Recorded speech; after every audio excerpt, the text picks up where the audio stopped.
Sir आज की जो प्रेस वार्ता रखी गई है किस बात की वजह से प्रश्न करती हूँ तुरंत साथ। जय माता दी। कल का जो पवित्र दिन आ रहा है उसमें माननीय प्रधानमंत्री जी नरेंद्र भाई मोदी जी और ऑनरेबल चीफ मिनिस्टर साहब जनाब उमर अब्दुल्ला साहब कटरा से वंदे भारत जो हमारी ट्रेन है उसको हरी झंडी दिखाएंगे और पूरे देश के साथ कश्मीर जो है पहली मर्तबा रेल के जरिए जुड़ रहा है। ये एक बहुत बड़ा सपना था हर हिंदुस्तानी का और खासकर जम्मू कश्मीर के लोगों का कि कब ये ट्रेन जो है कश्मीर को बाकी भारत के साथ बाकी देश के साथ जोड़ेगी और ये पवित्र दिन माँ की ये भगवती माँ की बदौलत कल आ रहा है। इस लिंक से जो रेलवे लिंक जो कल जिसकी उद्घाटन हो रहा है जहाँ कटरा से कश्मीर तक, उससे ना सिर्फ इकॉनमी जम्मू कश्मीर की बढ़ेगी बल्कि हमारे जो कश्मीर के भाई या जम्मू के भाई जो हमारे फ्रूट ग्रोवर्स हैं उनको बहुत फायदा होगा। इस लिंक के जरिए इस रेलवे के जरिए हमारा फ्रूट जो है कश्मीर का वो मुल्क के हर मंडी में जाएगा, हर एरिया में जाएगा, हर इलाका में जाएगा, बॉम्बे कलकत्ता हर जगह जाएगा, जिससे वहां के रहने वाले जो जो फ्रूट ग्रोवर्स हैं उनकी आमदन में बहुत इजाफा होगा। कल ही आपने देखा पिछले जो चेरी उन्होंने भेजी है 20 टन जिस मंडी में गई है वहां के जो हमारे व्यापारी हैं वो भी खुश और यहाँ के हमारे जो फ्रूट ग्रोवर हैं वो भी खुश है। इसके अलावा आप देखते हैं कि जब बर्फ वगैरह पड़ती है तो हमारा अल्टरनेटिव रूट जो है कश्मीर का वो बंद हो जाता है, जिससे बहुत परेशानी आती है। जैसे कश्मीर के अंदर कोई हमारी ना आर्मी ना दूसरे हमारे जो पैसेंजर्स हैं लोग हैं बहुत परेशान होते हैं। अब ये अल्टरनेटिव रूट मैं समझता हूँ और इससे टाइम की बहुत बचत है। सबसे बड़ी बात यह है कि टाइम इससे बचेगा और इसके जो ख्वाब थे हमारा जो ड्रीम था वो पूरा हुआ है।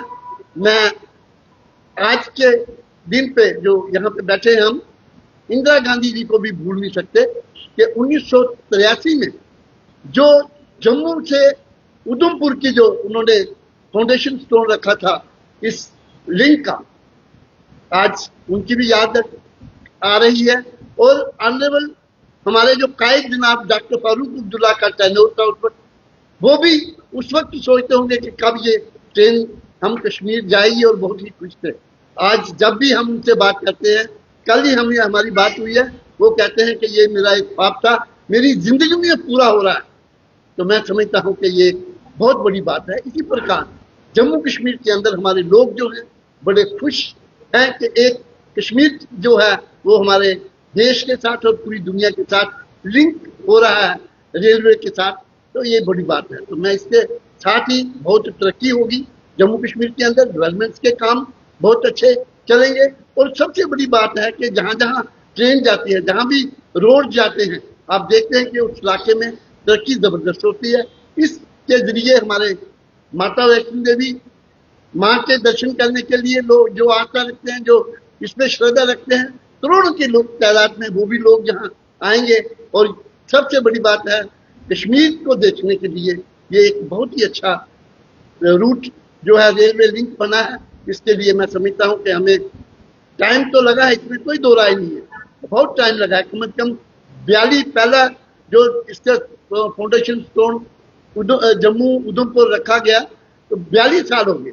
आज ये 42 साल के बाद ये सपना जो है हमारा पूरा हो रहा है। तो मैं समझता हूँ कि इससे हमारी इकॉनमी में सबसे बड़े टूरिस्ट हमारे जो आएंगे यहाँ पे कश्मीर के अंदर जाएंगे, पहले माँ के दर्शन करेंगे, उसके बाद कश्मीर जाएंगे। कश्मीर में स्वर्ग है और मैं समझता हूँ कि उस स्वर्ग को देखने के लिए हर कोई उत्सुक होगा, क्योंकि रेल का लिंक जो होना इससे टाइम भी बचता है और बहुत ही कम समय में और चीप सस्ता भी है। जैसे आप देखते हैं कि जब रूट बंद हो जाता है तो बाई ईयर का जो लोग, पहले तो टिकट नहीं मिलती, अगर मिले तो रेट बहुत होते हैं उसके। आज ये रूट लिंक बनने से आप देखेंगे कि वहां पे हमारे तमाम लोगों को बहुत फायदा होगा, लोग वहाँ आने जाने की सहूलियत होगी, अल्टरनेटिव रूट बना है और इससे जाने से, और रास्ते में खूबसूरत जो जगहें हैं उनका भी लोग नज़ारा लेंगे जो टूरिस्ट आएंगे। वरना इस साइड पे जो एक सबसे बड़ी बात जो पुल बना, ये भी एक टूरिस्ट लोगों का अट्रैक्टिव जगह बनी कि दुनिया का सबसे ऊंचा पुल जो है वो रेलवे का ब्रिज चिनाब के ऊपर बना है। या दूसरे खूबसूरत जगह रास्ते में जो आएंगी उनको देखते हुए जाएंगे, लोग शूटिंग करेंगे, एंजॉय लेंगे। तो मैं समझता हूँ कि इस लिंक से, जो रेलवे लिंक कल जिसका उद्घाटन प्रधानमंत्री जी के शुभ मुबारक हाथों से हो रहा है, जनाब उमर अब्दुल्ला साहब के मुबारक हाथों से हो रहा है, तो मैं समझता हूँ कि माँ भगवती हमें इसमें बरकतें देगी, यहाँ के लोगों को बरकतें देंगी। जब कटरे के लोगों को बहुत बहुत मुबारक है। और खासकर मैं कहता हूँ कि एक बार फिर ये हम शुक्रिया अदा करते हैं माँ भगवती का, और भोलेनाथ जी की भी यात्रा शुरू होगी, वो भी इस रास्ते जा सकते हैं, और एक लोगों के अंदर जो फेथ है वो बढ़ेगा। दूसरी बात यह है कि अब आपने देखा कि पिछले दिनों पहलगाम के अंदर एक बड़ा दिल खराश वाकया हुआ, जिसकी वजह से काफी जो हमारा टूरिज्म था उससे बहुत फर्क पड़ा है। टूरिस्टों को बहुत परेशानी से वो कश्मीर घाटी से चले गए हैं, उसे कश्मीर में भी और यहाँ भी आप कटरे की हालत देखिए, इसके यहाँ भी बड़े फर्क पड़ा है कि क्योंकि लोगों का एक खौफ सा पैदा हो गया। पूरे हिंदुस्तान के हमारे जो देशवासी हैं वो भी महसूस करते हैं खौफ है, और इसलिए ये आज प्रधानमंत्री जी जो कल उद्घाटन करने से भी मैं समझता हूँ कि लोगों के मन का जो खौफ होगा वो दूर होगा। और हमारी सरकार जो जनाब उमर अब्दुल्ला साहब ने अपनी कैबिनेट मीटिंग पहलगाम के अंदर, गुलमर्ग के अंदर करने से ये हुआ कि लोगों के मनों में उनके एक विश्वास पैदा हुआ कि जम्मू कश्मीर के हालात बड़े नॉर्मल है। आपने देखा हो कि हमारे डॉक्टर फारूक साहब भी गोल्फ खेलने के लिए पहलगाम गए, वहाँ गोल्फ खेला उन्होंने, एक नॉर्मल हालात से हैं। साइकिलिंग की जनाब उमर साहब ने और बाकी लोगों ने भी। तो मैं समझता हूँ कि एक खौफ था जो लोगों के दिल में होगा वो भी निकल जाएगा, और ये जो सीजन है हमारा टूरिस्ट का वो भी बड़ा अच्छा चलेगा।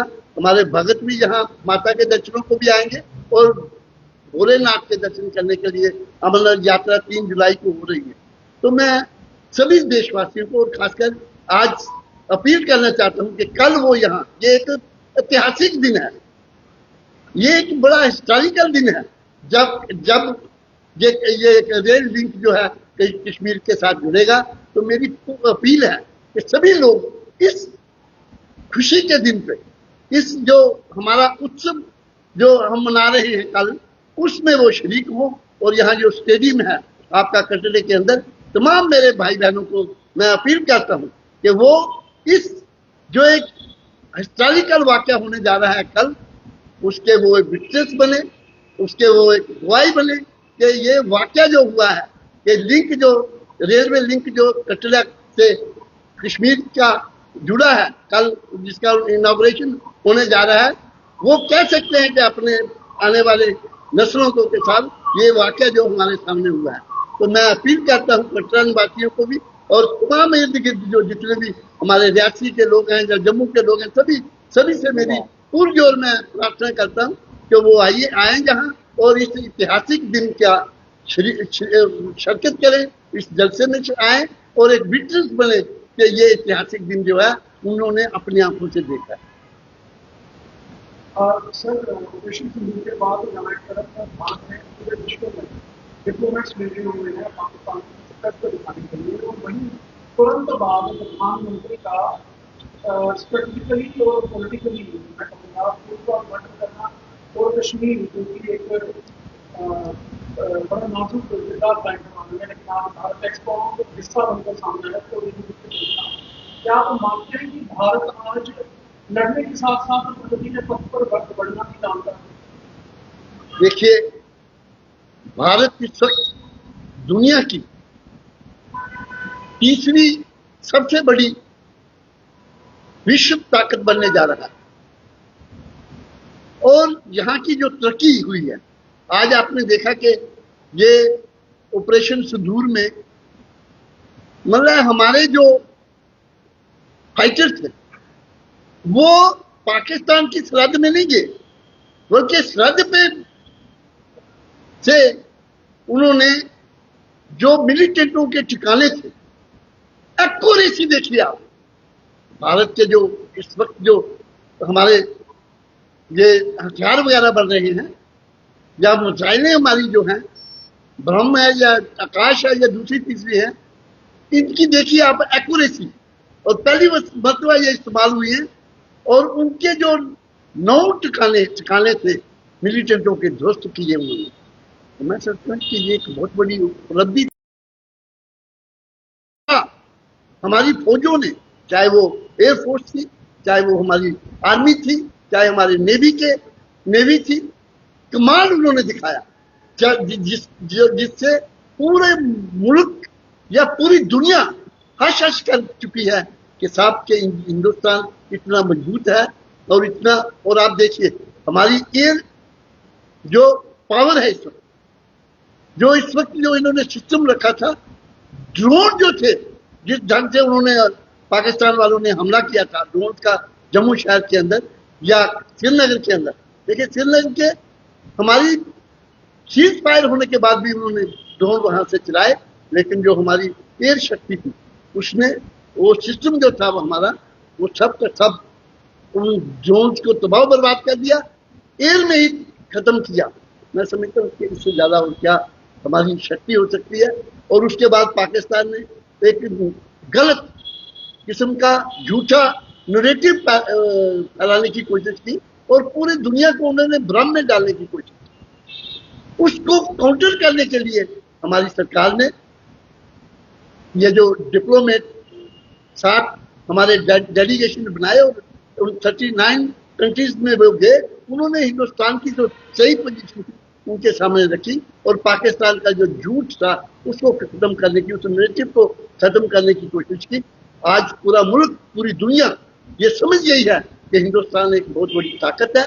और मैं समझता हूँ, और उस वक्त देखिए जिस वक्त ये वाकयात होने जा रहा था, जब ये पहलगाम के अंदर ये वाकया हुआ, जम्मू कश्मीर की सरकार जनाब उमर अब्दुल्ला साहब ने जो उस वक्त एक्शन लिया, जिस वक्त किस ढंग से उन्होंने तमाम अपोजिशन पार्टीज की मीटिंग बुलाई और पूरे हिंदुस्तान के अंदर ऐसे रेजोल्यूशन, मीटिंग में रेजोल्यूशन पास किया और उसके बाद एक रोजा हमारा असेंबली सेशन बुलाया, उसमें रेजोल्यूशन पास किया और रेजोल्यूशन पास किया कि हम जनाब उमर मोदी साहब के पीछे, हिंद सरकार के पीछे हैं, जो वो करना चाहे वो करे, हम उनके साथ हैं। और जम्मू कश्मीर के अंदर पहली मर्तबा लोगों ने जो साथ दिया, तमाम लोग जो हैं सड़कों पे उतर आए और उन्होंने मिलिटेंसी का कंडेम किया। मिलिटेंसी को इस ढंग से उन्हें कंडेम किया कि लोग जो थे उन्होंने महसूस किया कि मिलिटेंसी जम्मू कश्मीर के लिए अच्छी नहीं है। आज भी हम कहते हैं कि हिंदुस्तान एक शांति प्रिय देश है, ये महात्मा बुद्ध का देश है, लड़ाई किसी चीज का हल नहीं है। और आज भी हम यही कहते हैं कि साहब लड़ाई किसी चीज का हल नहीं है। और खासकर जब भी लड़ाई होती है, चाहे आप 65 की लड़ाई ले लीजिए, चाहे आप 71 की ले लीजिए, चाहे करगिल की ले लीजिए, परेशानी और बर्बादी जो होती है वो जम्मू कश्मीर की। आपने देखा कि भाई जिस ढंग से हमारे बॉर्डर डिस्ट्रिक्ट में बर्बादी हुई, हमारी कीमती जानें चली गई, तो या कितनी हमारे ये हाउसेज या दूसरी प्रॉपर्टी को नुकसान पहुंचा। तो हम ये कहते हैं कि जब भी इस किस्म की लड़ाई होती है तो जम्मू कश्मीर के लोगों को बहुत ज्यादा परेशानी में आती है। हम ये कहते हैं कि साहब मिलिटेंसी जो है पाकिस्तान को बिल्कुल ये खत्म करनी चाहिए। ये उसको खा जाएगी, पाकिस्तान को खाएगी ये मिलिटेंसी। जो शेर को पालता है वो शेर पहले उसी को खाने की कोशिश करता है। ये जो पाकिस्तान वाले ये जो मिलिटेंसी को पाल रहे हैं या पालने की कोशिश करते हैं, ये उनको ही खा जाएंगे। हमारा यही कहना है कि सुख से रहिए, आप भी रहिए, हम भी सुख से रहें और लड़ाई झगड़े के इसको छोड़िए, मिलिटेंसी का खत्म करें अपने मुल्क के अंदर ताकि आप भी, आपके लोग भी सुखी रहें और हम भी सुखी रहें।